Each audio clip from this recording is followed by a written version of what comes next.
Damos gracias a Dios porque realmente podemos tener comunión con el Señor. Podemos continuar aprendiendo su palabra viva. Y por ella, hermanos, estamos siendo preparados para reinar un día con Él. Ese es el propósito mayor. Hay otro propósito más grande que se ha puesto delante de nosotros por nuestro Padre Celestial. Hoy vamos a continuar estudiando la profecía de Isaías. En el capítulo 27, hoy vamos a estar considerando. Y con este capítulo 27 se completa las profecías ya a las naciones. Cierra lo que comúnmente se llama el pequeño apocalipsis que encontramos aquí. Realmente hemos visto desde el capítulo 13 las profecías a diferentes naciones y hemos visto que todas ellas tienen correspondencia al tiempo del fin, al tiempo que ya está cerca. Y con este capítulo 27 vamos a cerrar esas profecías a las naciones y vamos a ver que Dios continúa mostrando de ahora en más la condición de su pueblo.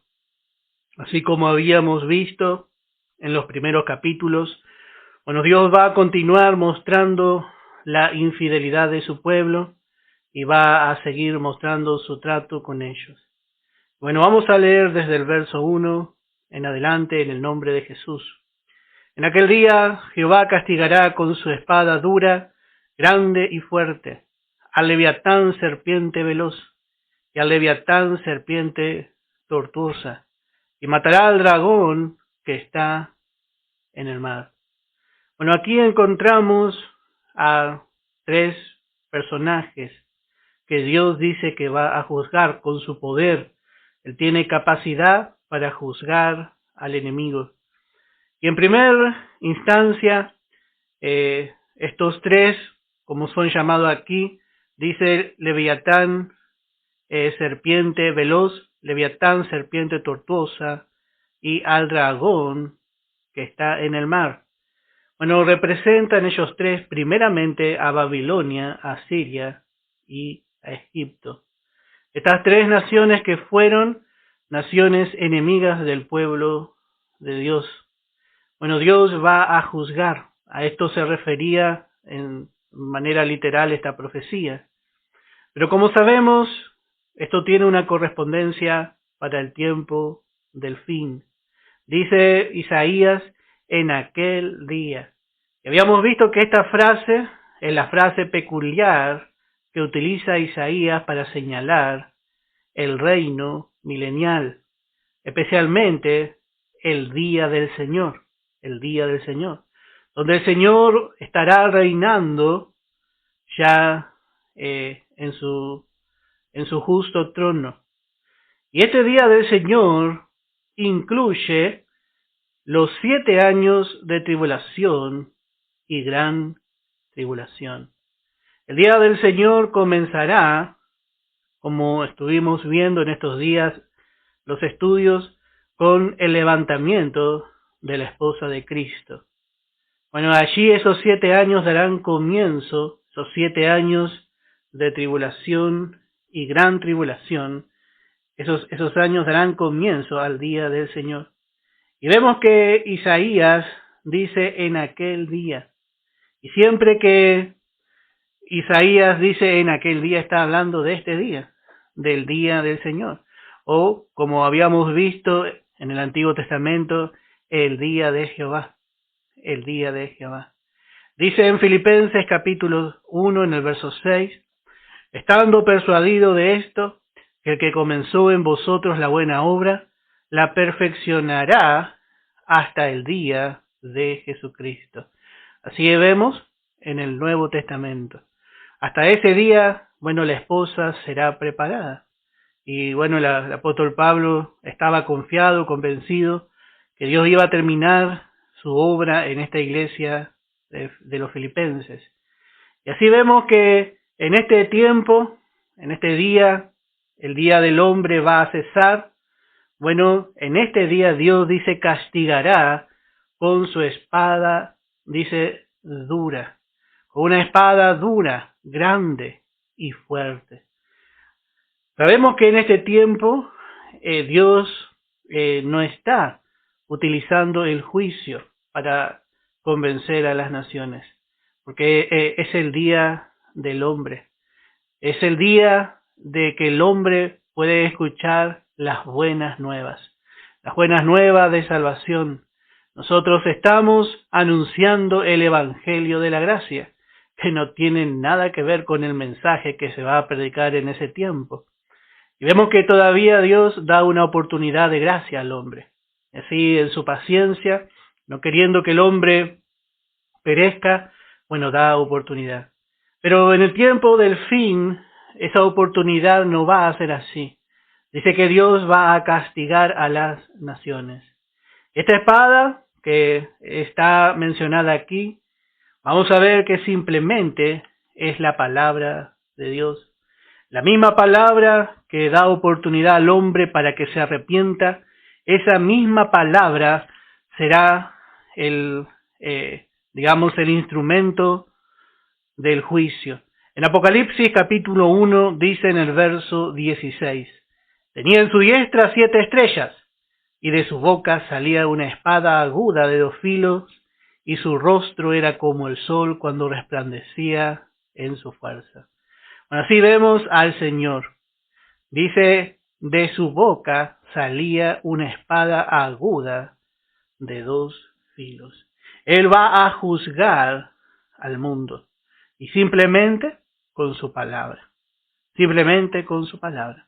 Él con su palabra juzgará todo reino, toda potestad, todo principado que se levante en contra del establecimiento de su reino, del reino milenial. Y dice también en segunda de Tesalonicenses, en el capítulo 2, en el verso 8, dice, y entonces se manifestará aquel inicuo, a quien el Señor matará con el espíritu de su boca, y destruirá con el resplandor de su venida. Acá vemos, dice el apóstol Pablo, dice, entonces se manifestará aquel inicuo. ¿A quién? Dice, el Señor matará. Otra versión dice, quebrantará con el espíritu de su boca. Ya las palabras de gracia habrán cesado para las naciones y vemos que Dios enviará a su Hijo y con palabras duras Él juzgará todo lo que se levante contra su trono, contra su autoridad. De su boca, dice, saldrá una espada grande.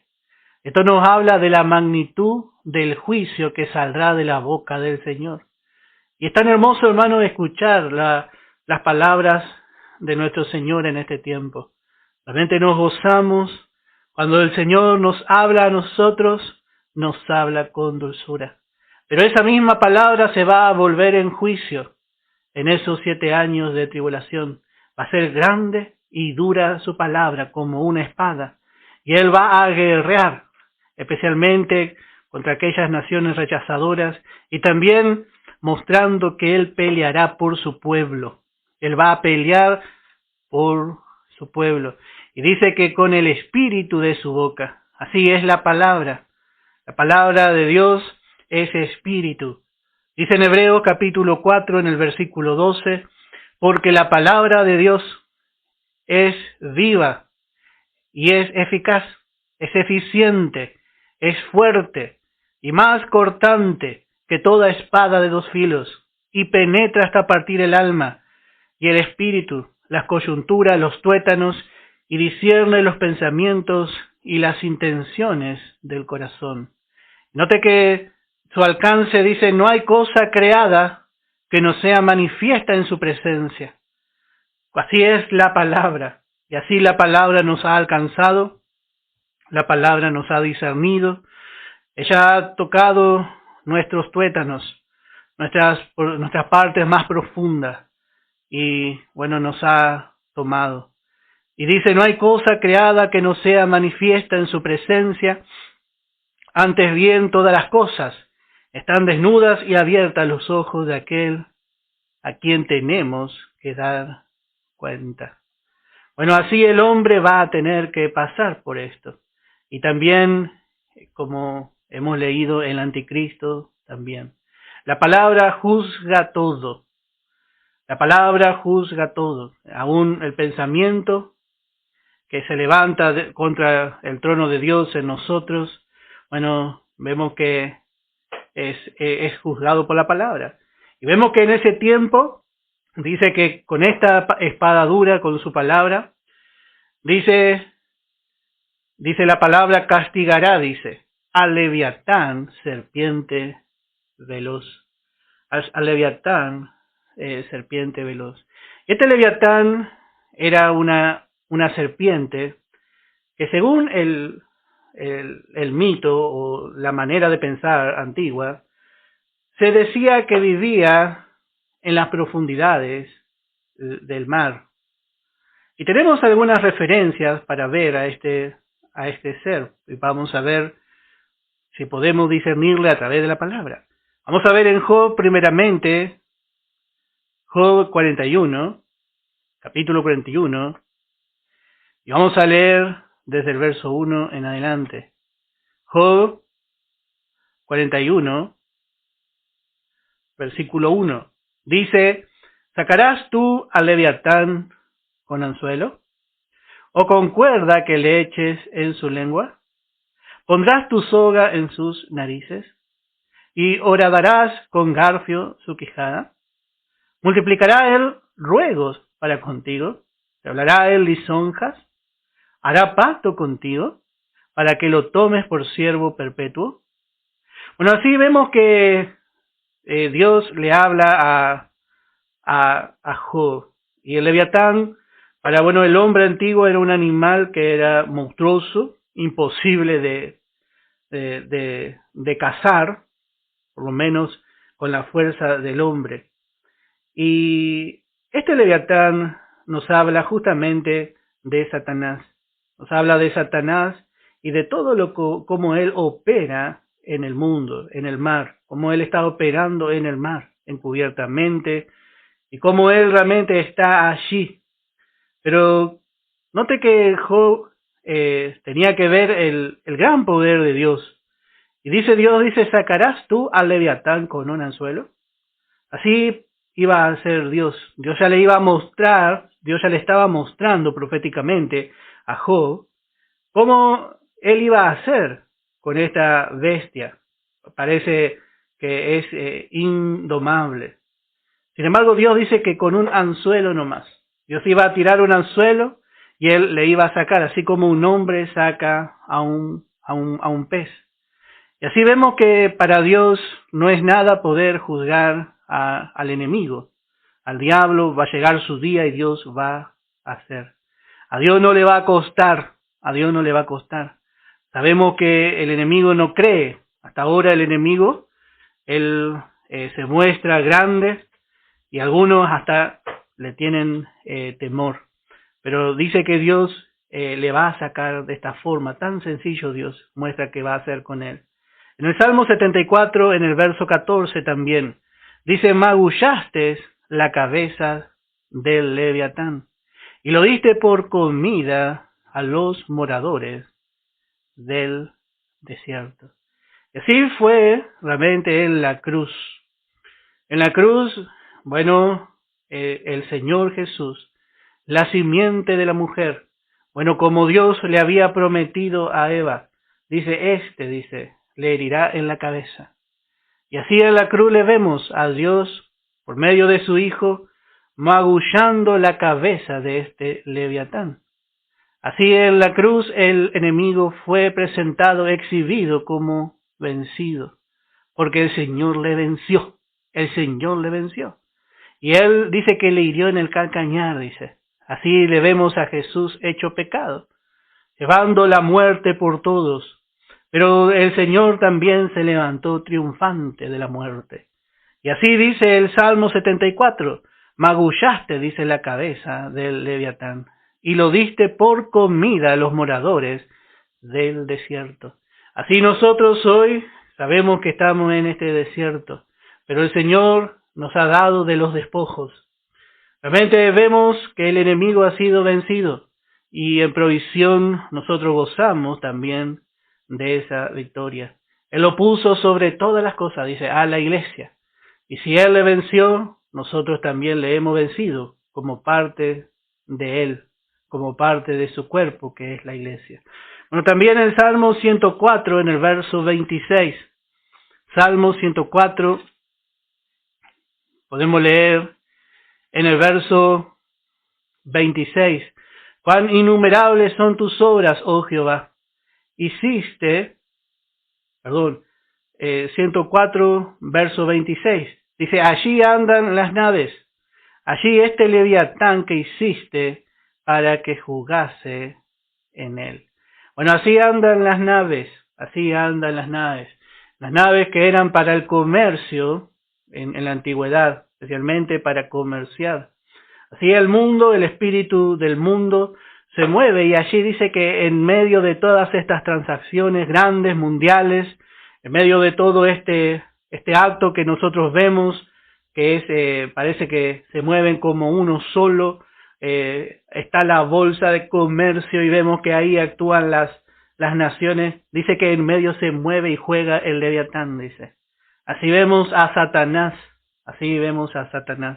Y así es él en este tiempo. Él está detrás de todo lo que el hombre organiza y hace, políticamente, comercialmente. Y el creyente no necesita participar de esas cosas, porque el creyente es parte de un organismo vivo y poderoso, que está sobre él. Cuando el creyente quiere entrar en esas cosas, empieza a entrar en un lugar donde el leviatán juega. Él allí tiene su dominio.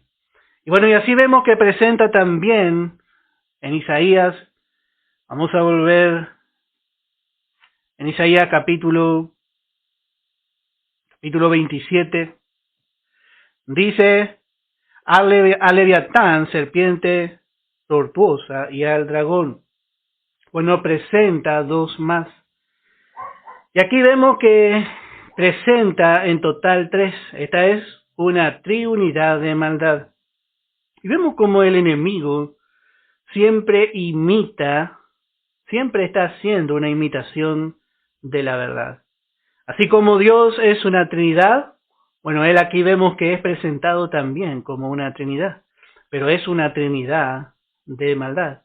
Una mala imitación, algo falso. Y así se presenta, especialmente, hermano, para engañar a las naciones. Y especialmente así va a ser en el tiempo, como dijo Isaías, en aquel día. Así va a ser durante los 7 años de tribulación y gran tribulación. Él se va a presentar como si fuese la solución para todo lo que está ocurriendo, para todo lo que va a pasar. Estamos viviendo en un tiempo donde hay una pandemia mundial y muchos se levantan con el espíritu del anticristo. Pero cuando este hombre, este inicuo, se levante, el mundo lo abrazará sin dudar. Sin duda, hermano, muchos se levantan con su espíritu hoy, pero todavía no es el tiempo. ¿Y por qué no es el tiempo? Porque la esposa está aquí. Mientras la esposa esté aquí, bueno, este inicuo no puede operar con libertad. No le vamos a dar libertad. Nosotros reprendemos el espíritu del anticristo. Cuando nos levantamos, cuando oramos, reprendemos su espíritu. El mover de las tinieblas. Él está jugando en su ambiente. Pero nosotros reprendemos para que justamente él no pueda influenciarnos a nosotros. Para que no influencie a los hijos de Dios a caer también en esos lazos de muerte. Y así vemos que se presenta como una Trinidad. Bueno, los otros dos son el falso profeta y, como hemos dicho también, el anticristo. Así que vemos a Satanás, vemos al falso profeta y vemos al anticristo. Y hablando de este personaje, será la manifestación de Satanás en un hombre. Será Satanás encarnado en un hombre. y la palabra le llama el hijo de perdición. Le llama el hijo de perdición. Otra vez una imitación del Hijo de Dios. Cuando vino Jesús, bueno, Él mostró todas las manifestaciones de su Padre. Bueno, Él mostró su misericordia, su amor. Él vino lleno de gracia y lleno de verdad, porque así es su Padre. Así fue su Padre celestial, tal el Hijo, tal el Padre. Y así también este inicuo, este hombre totalmente diabólico, Él manifestará todo lo que su Padre es. Y dice, Él ha sido homicida desde el principio. Él ha sido mentiroso. Él ha sido un engañador. Él ha sido rebelde. Él es el padre de la rebelión. Por eso le llama el inicuo, porque el primero en cometer iniquidad, la palabra iniquidad viene de la palabra rebelión. El primero que se rebeló contra la autoridad de Dios fue Satanás, y así eso va a mostrar, pero va a ser un engañador también va a ser un engañador, pero vemos que la palabra le va a discernir delante de todos, y la palabra también, esta espada le va a juzgar. Así la palabra, hermano, tiene este poder. Nosotros hablamos de la palabra, y el enemigo, hermano, mientras nosotros predicamos la palabra, él trata de que usted no escuche la palabra. El enemigo está tratando de que usted no preste atención a la palabra. Y es más, si es que es posible que usted menosprecie la palabra y menosprecie las oportunidades que Dios nos da. Porque él sabe que la palabra tiene poder. Él sabe que la palabra tiene poder. Le descubre. Y nosotros ya le estamos descubriendo desde mucho antes, hermano. Y ya le juzgamos también. Y también nos juzgamos a nosotros mismos porque nuestra carne se quiere aliar con él. Y así es de precisa y así es de importante la palabra de gracia. Así, hermano. Dice en Apocalipsis capítulo 13, verso 1. Dice, me paré sobre la arena del mar y vi subir del mar una bestia que tenía 7 cabezas y 10 cuernos, y en sus cuernos 10 diademas, y sobre sus cabezas un nombre blasfemo. Y la bestia que vi era semejante a un leopardo, y sus pies como de oso, y su boca como boca de león. Y el dragón le dio su poder y su trono y grande autoridad. Y vi una de sus cabezas como herida de muerte, pero su herida mortal fue sanada. Y se maravilló toda la tierra en pos de la bestia. Y adoraron al dragón que había dado autoridad a la bestia. Y adoraron a la bestia, diciendo, ¿quién como la bestia? ¿Y quién podrá luchar contra ella? Note cómo se va a manifestar. Vemos que está ahora en acción el espíritu, este ministerio de iniquidad. Pero en ese tiempo se va a manifestar ya en modo blasfemo, dice, contra Dios. Y Dios se va a levantar y dice el hombre, ¿quién? Dice, como la bestia. ¿Y quién podrá luchar contra ella? Pero Dios se va a levantar y Dios le va a juzgar. Dios cazará a este monstruo temible. Y como dijimos, ¿cómo va a ser? Como un hombre pesca un pez. Porque este hombre va a pensar que él es invencible. Dice en el verso 6, y abrió su boca en blasfemia contra Dios, para blasfemar de su nombre, de su tabernáculo y de los que moran en el cielo. Así vemos que va a declarar la guerra al cielo. Hoy el hombre mira al cielo y tiene miedo de lo que pueda llegar a venir de allí. El hombre mira el cielo y en esto es el espíritu del anticristo que está preparándose. Pero hermano, realmente el hombre no tendría que odiar lo que hay en el cielo, porque de allí un día vendrá el legislador, el gobernador, y vendrán todos sus escogidos, vendrán aquellos que traerán la verdadera paz. Pero vemos el espíritu del anticristo obrando, el hombre tiene miedo, y este hombre, bueno, se va a manifestar casi como grande, como invencible, como una gran bestia. Y pensará que él está fuera del alcance del juicio de Dios, del alcance del Dios Todopoderoso. Así va a pensar.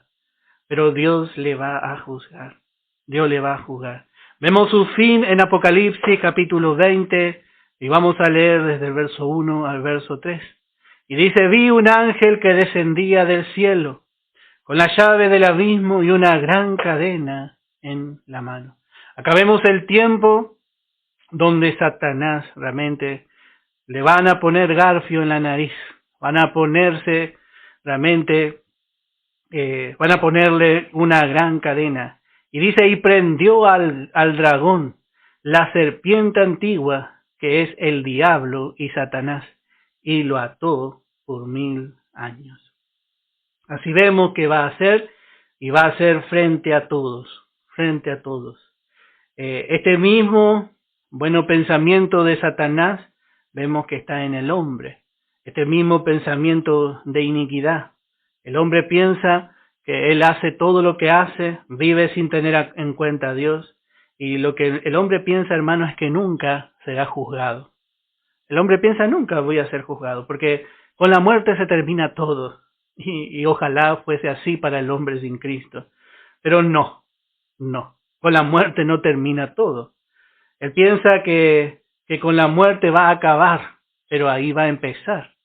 Va a empezar porque él tiene que estar separado de Dios por toda la eternidad. Él tiene que pagar lo que Cristo pagó por él. Ya que él no aceptó el pago, bueno, él va a tener que llevar realmente la deuda de su pecado, de sus maldades, de todas sus transgresiones. Y allí va a vivir alejado de Dios. Va a vivir y va a tener como compañía al mismo Satanás y a todos estos personajes que se van a manifestar pronto. Estas personas van a manifestarse pronto. Y bueno, hermano, necesitamos ver como Dios ve. Bueno, así que vemos en el verso 1. Dice en el verso 2 de nuestro estudio, en aquel día dice, cantad acerca de la viña del vino rojo. En aquel día dice cantad, acerca de la viña, y esta viña tendrá vino rojo. Y otra vez vuelve a usar esta frase, y nosotros cuando estudiamos la palabra siempre tenemos que ver, tenemos que mirar cada palabra con exactitud porque Dios nos está hablando. Así el Espíritu Santo nos va a mostrar de qué está hablando otra vez. Y otra vez en aquel día está hablando de ese día, pero ya está hablando de ese mismo día un poco más adelante. Ya está hablando del día milenial. Y dice que esta viña será una viña de vino rojo. Y esta viña nos habla de la nación de Israel. Cuando sean juzgadas las naciones, bueno, cuando el enemigo esté ya juzgado también, bueno, al fin Dios tendrá su cosecha abundante de esta nación. El vino nos habla del gozo del Espíritu Santo. ¿Y cómo le llama? Realmente le llama, dice, la viña del vino rojo le llama. Porque realmente va a tener abundancia de fruto, abundancia del fruto de la vid, Israel. En el capítulo 5 de Isaías, nosotros habíamos visto a Dios dándonos la parábola de la viña. Y podemos considerar, para hacer una breve comparación, una breve analogía. Y dice, ahora cantaré por mi amado, el cantar de mi amado, a su viña. Tenía mi amado una viña en una ladera fértil, ahí en Canaán, la había cercado, la había despedregado, plantado de vides escogidas, había edificado en medio de ello una torre y hecho también en ella un lagar. Y esperaba que diese uvas y dio uvas silvestres. ¿Por qué? Porque Israel se mezcló con las naciones, se mezcló con los ídolos de las demás naciones y su fruto fue silvestre. Y fue amargo, a eso se refiere, fue un fruto inservible. Pero en este momento vemos que Israel no va a ser así, porque Israel será solo de Jehová. Ellos van a ver solamente a su Dios. Sus ojos estarán puestos solamente en su Dios. Esta viña que dio uvas silvestres, uvas inservibles, bueno, va a cambiar. En aquel día dice que su vino será dulce, será dulce. Una viña del vino rojo es. Qué manera de hablar. Y esto, como dijimos, nos habla también del gozo. No solamente Israel tendrá gozo, sino que el Padre va a poder disfrutar.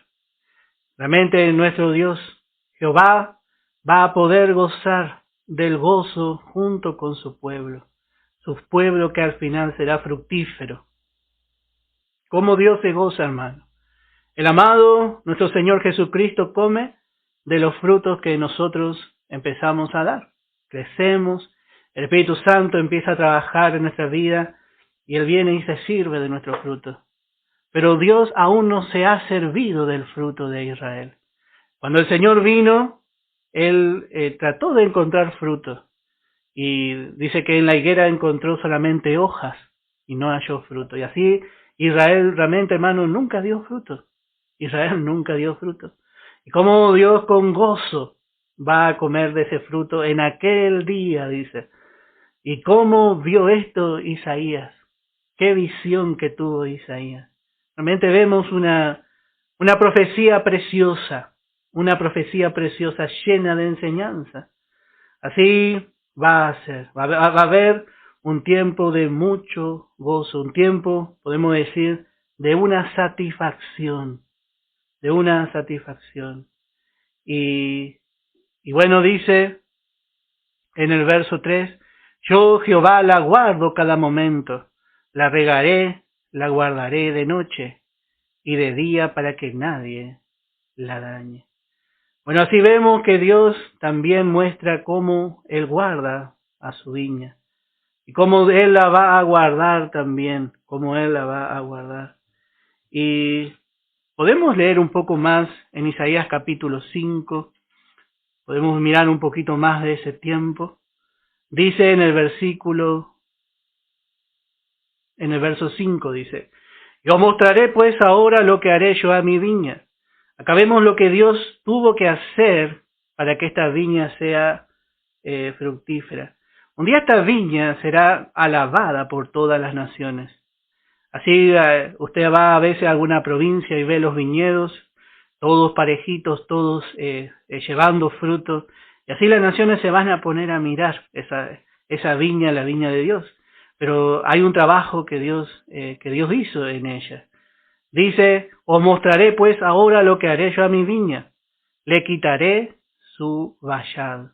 Este vallado era justamente para que no entre ninguna plaga extraña, para que le proteja. Y dice, y será consumida, y aportillaré su cerca, y será hollada. Y así fue que entraron a esta viña, muchas naciones gentiles. Muchas naciones gentiles entraron y destruyeron a Israel. Así vemos en su historia. Y dice, y haré que quede desierta, no será podada ni cavada, y crecerán el cardo y los espinos. Esto nos habla de la maldición del pecado. Y aún las nubes mandaré que no derramen lluvia sobre ella. Y termina diciendo el verso 7, ciertamente la viña de Jehová de los ejércitos es la casa de Israel, y los hombres de Judá planta deliciosa suya. ¿Esperaba juicio? Y aquí vileza, justicia, y he aquí clamor. Dios obró, realmente Dios trabajó, Dios entregó por un tiempo esta viña tan preciada. Pero vemos que todo esto va a obrar que Israel vuelva a su Dios. Y dice, ahora vemos en el verso 3, ahora sí podemos entender bien este verso, dice, yo Jehová la guardo. Dice que Jehová en su ira, en su disciplina, dice que le tiró la cerca. Ya no contaba con la protección de Dios. Pero dice en este momento, dice, yo Jehová la guardo, dice, cada momento. cada momento. Y dice, la guardaré de noche y de día para que nadie la dañe. Para que nadie la dañe. Este pueblo nunca jamás andará errante. Nunca más ya andará errante. Ya nunca más estará extraviada entre las naciones. Ya las naciones no le van a oprimir más porque Dios la va a guardar. Y vemos que dice que siempre, en cada momento, dice, yo la regaré y la guardaré. Qué hermoso. Esto nos muestra otra vez el trato de Dios hacia su pueblo terrenal. Dice también en Isaías capítulo 1 en el verso 8, esto habíamos visto al principio del libro, cómo había quedado este pueblo. Dice, y queda la hija de Sión como enramada en viña, y como cabaña en melonar, como ciudad asolada. Si Jehová de los ejércitos no nos hubiese dejado un resto pequeño, como Sodoma fuéramos, y semejante a Gomorra.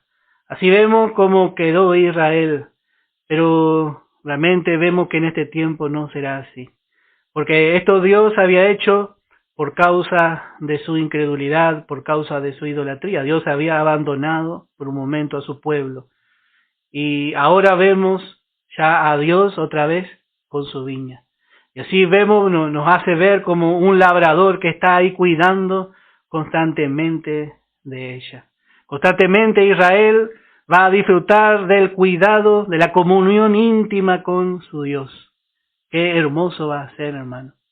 Si su desobediencia, bueno, nos bendijo dándonos oportunidad a los gentiles, ¿qué va a hacer su plena restauración? Y esto todo nosotros vamos a poder ver, vamos a ver y nos vamos a gozar juntamente con el Señor. También vamos a ver en Joel capítulo 2, dice en el verso 25, dice la palabra, y os restituiré los años que comió la oruga, el saltón y el revoltón, y la langosta.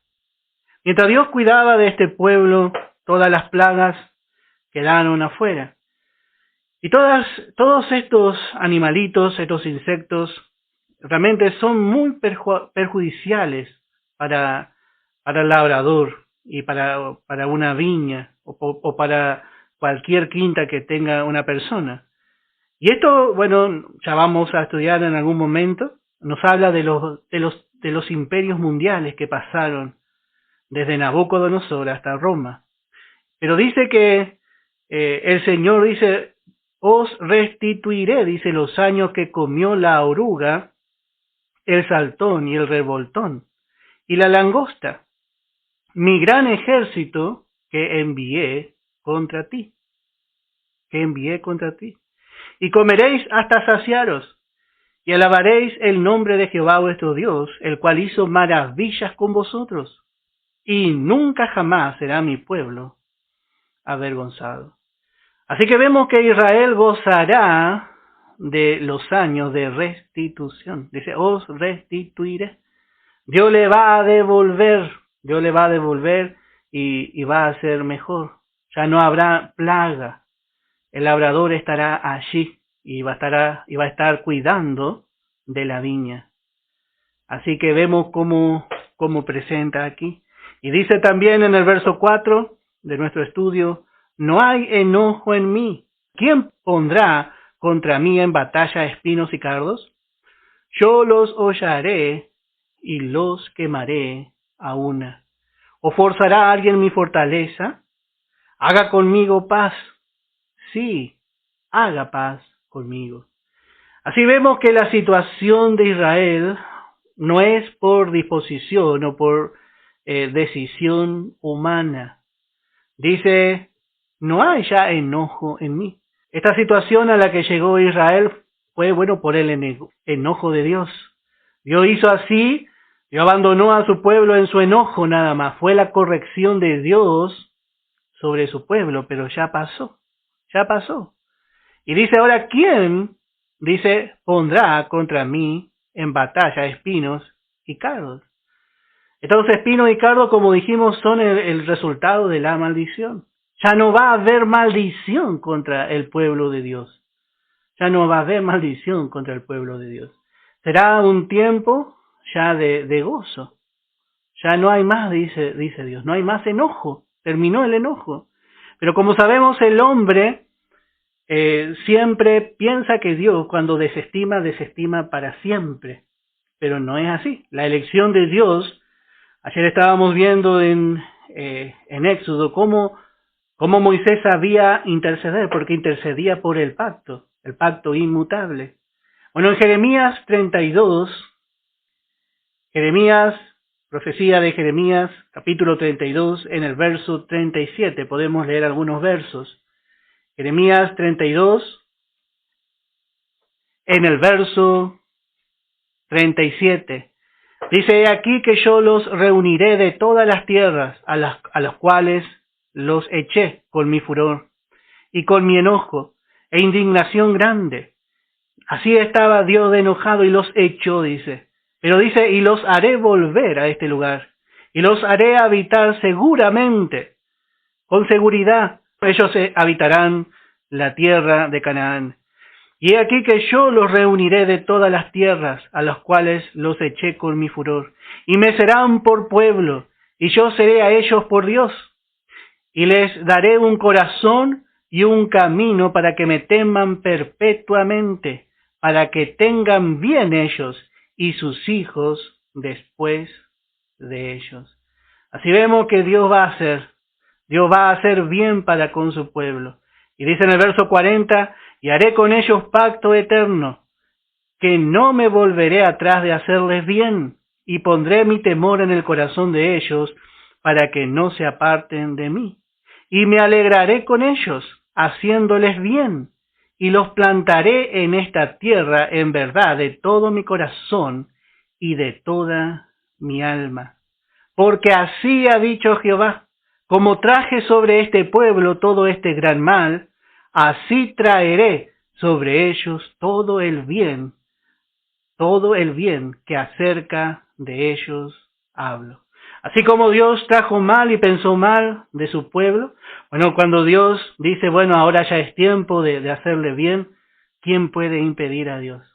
¿Quién puede impedir a Dios?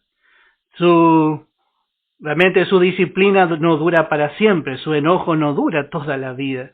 Y esto es algo tan hermoso en Dios. Vemos que le castiga como vamos a ver, con medida. En Isaías 57, en el verso 16. Isaías 57, en el verso 16. Dice: "Porque no contenderé para siempre, ni para siempre me enojaré, pues decaería ante mí el espíritu y las almas que yo he creado". Dice Dios: yo no contenderé para siempre. Qué bárbaro. En algún momento Israel se va a desanimar y va a decaer un poco por la disciplina de Dios. En Hebreo vemos al apóstol Pablo, dice, hay que levantar la mano caída, hay que afirmar las rodillas endebles, dice, porque pasaron por la corrección. Pero dice Dios: no contenderé para siempre. Este es nuestro Dios, este es nuestro Padre. Ni para siempre me enojaré, pues decaería, dice, ante mí el espíritu y las almas que yo he creado. Por la iniquidad de su codicia me enojé y le herí. Escondí mi rostro y me indigné, Dios le dice a Israel. Y él siguió rebelde por el camino de su corazón. He visto sus caminos, pero le sanaré y le pastorearé y le daré consuelo a él y a sus enlutados. Y dice el verso 19: produciré fruto de labios, paz al que está lejos y al cercano, dijo Jehová, y lo sanaré. Esto es lo que le espera al pueblo de Israel. Bueno, el enojo se va a apartar, el enojo ya se va a apartar y se va a apartar eternamente. Eternamente el enojo de Dios no será más hacia su pueblo. Y así también es con el hombre. Así también es con el hombre. Dios va a corregir, Pero sabemos que Dios, cuando el hombre recibe a Cristo, cuando el hombre se vuelve de su camino y recibe el rescate, bueno, Dios también aparta su enojo. Bueno, vamos a dejar aquí, que el Señor les bendiga ricamente.